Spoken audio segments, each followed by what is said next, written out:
रावण का नाम लेते ही रावण को लोग बुराई का प्रतीक मानते हैं और उससे घृणा करते हैं। ये सच बात है कि उसमें राक्षस प्रवृत्ति कूट कूट कर भरी थी, लेकिन इसके बावजूद उसकी अच्छाइयों को नकारा नहीं जा सकता।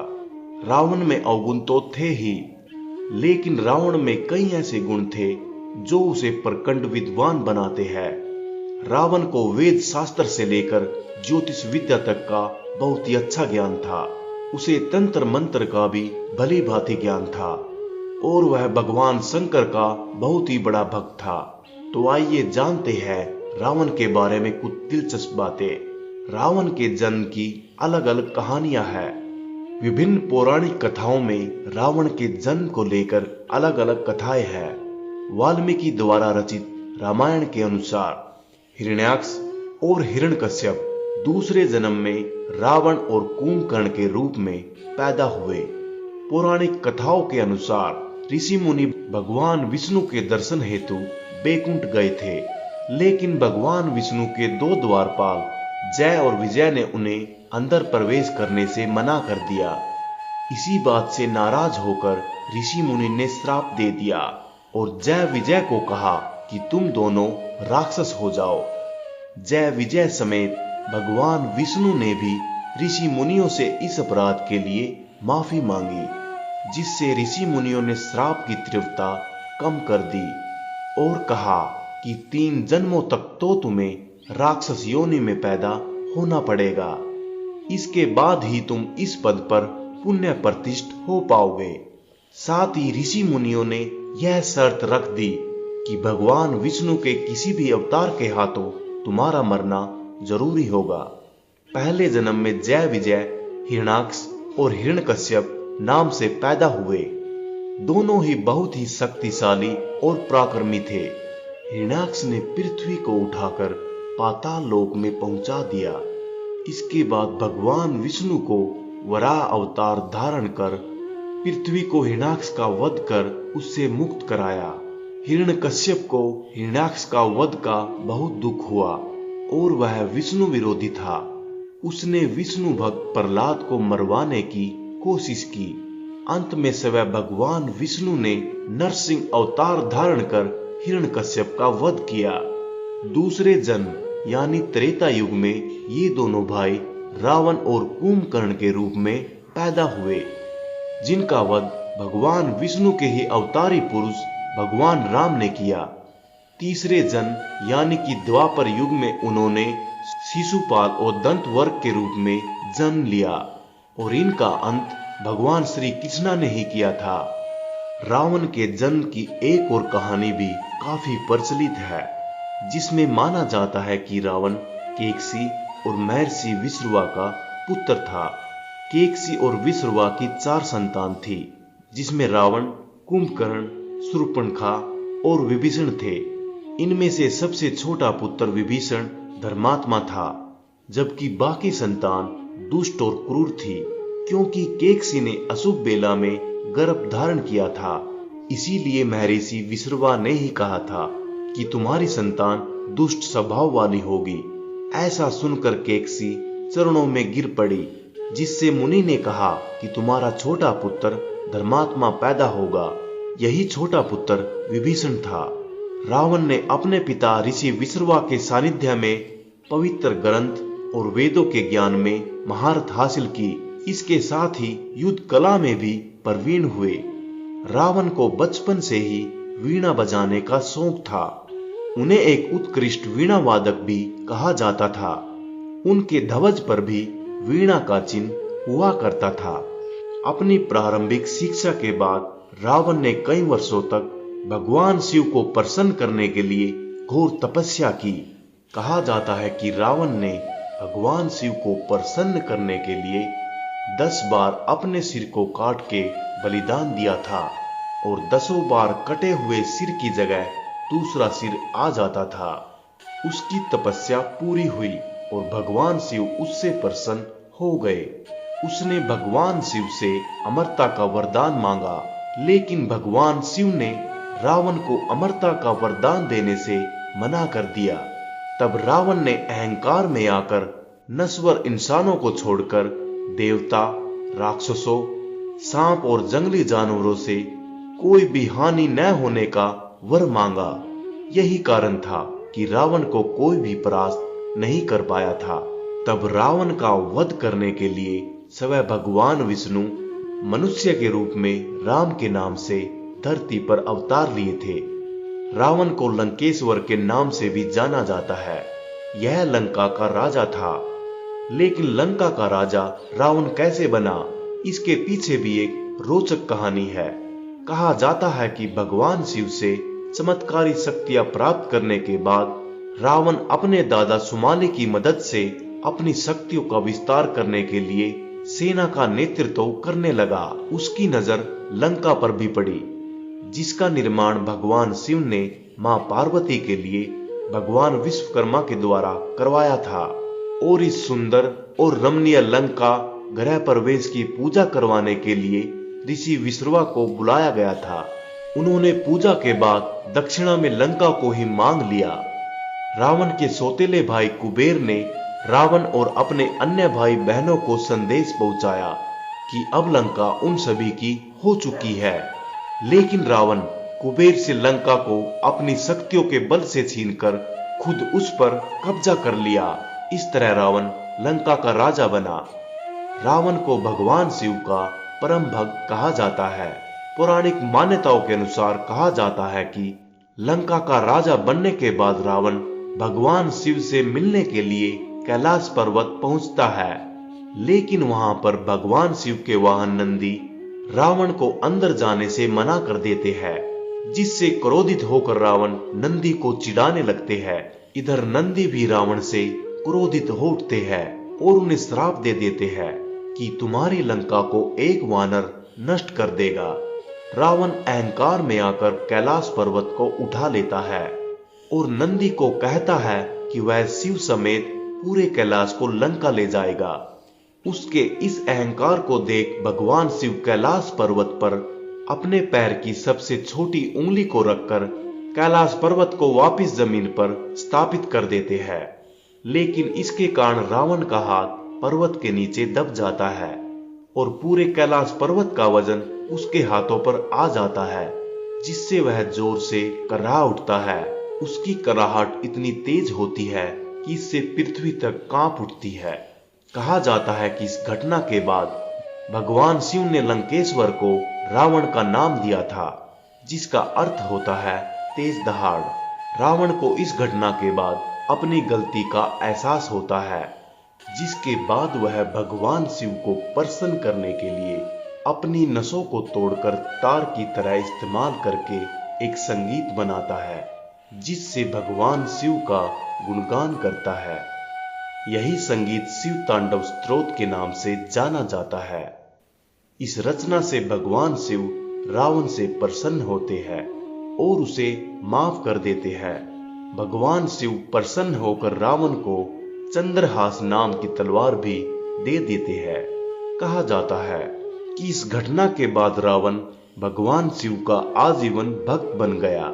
रावण को दशानन के नाम से भी जाना जाता है और हर कोई जानता है कि रावण के 10 सिर हुआ करते थे। लेकिन कई शास्त्रों में बताया गया है कि रावण के जो 10 सिर थे वह भ्रमित रूप से थे। दरअसल रावण अपने गले में 9 रत्नों से बनी सुंदर माला पहनता था।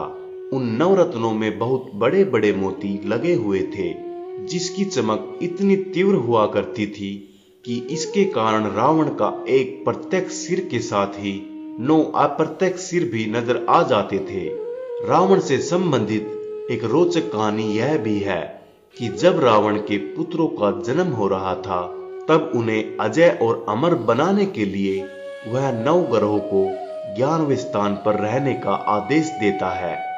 लेकिन शनिदेव रावण की इस बात की अवहेलना करते हुए 12वें स्थान पर जाकर बैठ जाते हैं, जिससे क्रोधित होकर रावण शनिदेव को बलपूर्वक कई वर्षों तक अपने महल में बंदी बनाकर रखते हैं। रावण त्रिलोक विजेता था। वह बहुत ही बलवान और शक्तिशाली था, लेकिन इसके बावजूद वह किष्किंधा के नरेश बाली से हार गया था। उन्होंने रावण को 6 महीने तक अपनी काख में दबाकर रखा था। रावण ने मां सीता का अपहरण कर अशोक वाटिका में रखा था। लेकिन इन 11 महीनों में रावण एक बार भी मां सीता को छू तक नहीं सका, क्योंकि रावण को श्राप मिला था कि अगर वह किसी भी पराई स्त्री को बिना उसकी इच्छा से छुएगा तो उसके सिर के 10 टुकड़े हो जाएंगे। रावण की 3 पत्नियां थी, मंदोदरी, दम्यमालिनी और तीसरे का नाम कहीं उल्लेखित नहीं है। मंदोदरी से 3 पुत्र त्रिशिरा, इंद्रजीत और अक्षय कुमार। दम्यमालिनी से 1 पुत्र जिसका नाम अतिकाय था।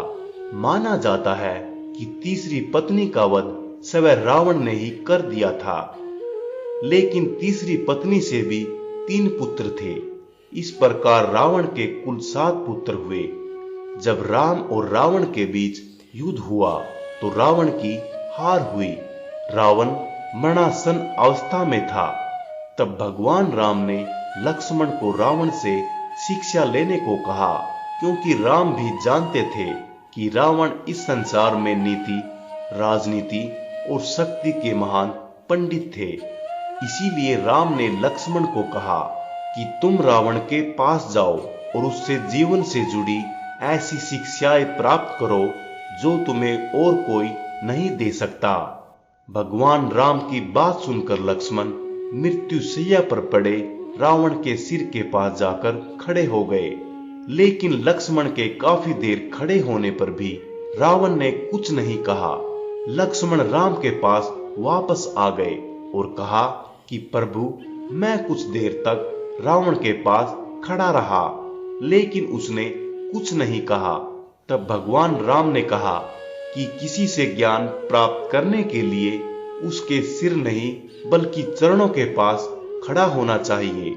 इसके बाद लक्ष्मण फिर से रावण के चरणों के पास जाकर खड़े हो गए और रावण ने मरने से पहले लक्ष्मण को जो भी बातें बताई वह आज भी हर किसी को जरूर जाननी चाहिए। रावण लक्ष्मण को ज्ञान देते हुए कहते हैं कि किसी भी शुभ या अच्छे काम के लिए देरी नहीं करनी चाहिए। वहीं अशुभ काम के लिए जितना मोहवश करना पड़े उसे उतना टालने का प्रयास करना चाहिए। अपनी शक्ति और पराक्रम पर इतना घमंड नहीं करना चाहिए या इतना अधिक अंधा नहीं होना चाहिए कि शत्रु तुच्छ लगने लगे।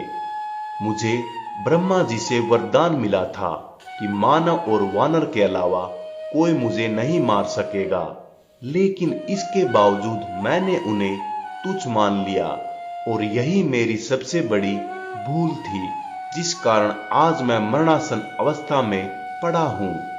रावण का तीसरा उपदेश था कि अपने शत्रु और मित्र के बीच पहचान करने की समझ होनी चाहिए। कई बार हम शत्रु को अपना मित्र समझ लेते हैं, जो कि बाद में हमारे शत्रु साबित होते हैं। वहीं जिसे हम शत्रु समझकर पराया कर देते हैं वही हमारे असली मित्र होते हैं। रावण ने लक्ष्मण को ज्ञान देते हुए कहा कि अपने जीवन के गूढ़ रहस्य के बारे में किसी को भी नहीं बताना चाहिए, फिर चाहे वह अपना कितना भी सगा क्यों न हो। क्योंकि विभीषण जब लंका में था तब वह मेरा शुभिच्छु था, और जब वह राम की शरण में गया तो मेरे ही विनाश का कारण बन गया।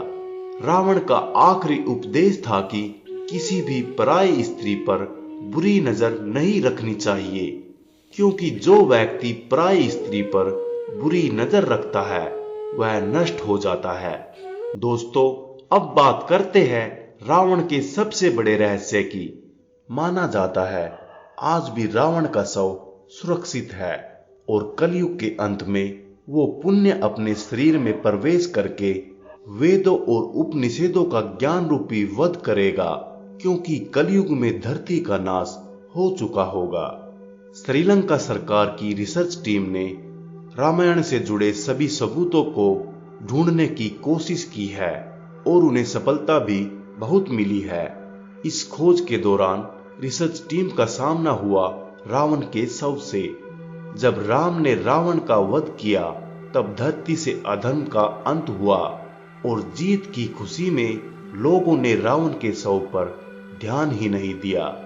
उसका शव काफी समय तक रखा रहा, जिसे रावण वंश के लोग अपने साथ ले गए और बाद में उन्होंने रावण को जीवित करने की बहुत कोशिश की, लेकिन वो असफल रहे। इसके बाद उन्होंने रावण के शव को खास जड़ी बूटियों से सुरक्षित करके एक गुफा में छुपा दिया था। उस जंगल के आसपास के लोगों का दावा है कि उन्हें पता है कि रावण का शव किस गुफा में सुरक्षित है। श्रीलंका के घने जंगलों में रांगला इलाके में मौजूद है एक पहाड़, जिसकी गुफा में रावण के शव के होने का दावा किया जाता रहा है। उस गुफा के पास रहने वाले लोगों ने बताया है कि रिसर्च टीम ने उस गुफा को खोलने की बहुत सारी कोशिशें की, तब जाकर वो सफल हुए, क्योंकि वहां खतरनाक जानवर और जहरीले सांप मौजूद थे जो उस गुफा की देखभाल करते हैं। रिसर्च टीम का कहना था कि जब जब वो गुफा के अंदर जाने की कोशिश करते तब तब मौसम खराब होने लगता, बहुत ज्यादा बारिश और आंधी आने लगती। वहां के लोगों का कहना है कि जिस ताबूत में रावण का शव रखा है उसे मंत्रों द्वारा बंद किया गया है, जिसके कारण उस शव को बाहर निकालना संभव नहीं है। जिस समय रिसर्च टीम गुफा के अंदर पहुंची, उन्हें 18 फुट लंबा ताबूत मिला, जिसके ऊपर जड़ी बूटियों का लेप किया गया है। गुफा में ताबूत को इस प्रकार से रखा गया है कि एक पत्थर के निकलने से पूरा ढांचा ध्वस्त हो सकता है, जिस वजह से उसे बाहर निकालना संभव नहीं। लेकिन यह बात भी एक रहस्य ही है कि उस ताबूत में रावण का शव है, क्योंकि कुछ लोगों का मानना है कि रावण का विधि पूर्वक अंतिम संस्कार कर दिया गया था। क्यों हम रावण को एक अहंकारी के रूप में देखते हैं? हर सिक्के के दो पहलू होते हैं, क्योंकि आज तक के इतिहास में रावण जितना बुद्धिजीवी और बलशाली शायद ही कोई हुआ हो। तो दोस्तों, ये थे रावण से जुड़े कुछ रोचक तथ्य जो आपको हमने इस वीडियो में बताए हैं। इस वीडियो को देखने के बाद आपकी राय क्या है, हमें लिख भेजिए इस वीडियो के कमेंट बॉक्स में। दोस्तों, अगर आपको ये वीडियो पसंद आई हो तो इसे लाइक कीजिए। अगर आप इस चैनल पर नए हैं तो नीचे दिए सब्सक्राइब बटन को दबाएं, ताकि अगली वीडियो की नोटिफिकेशन आप तक सबसे पहले पहुंचे। नमस्कार, जय हिंद।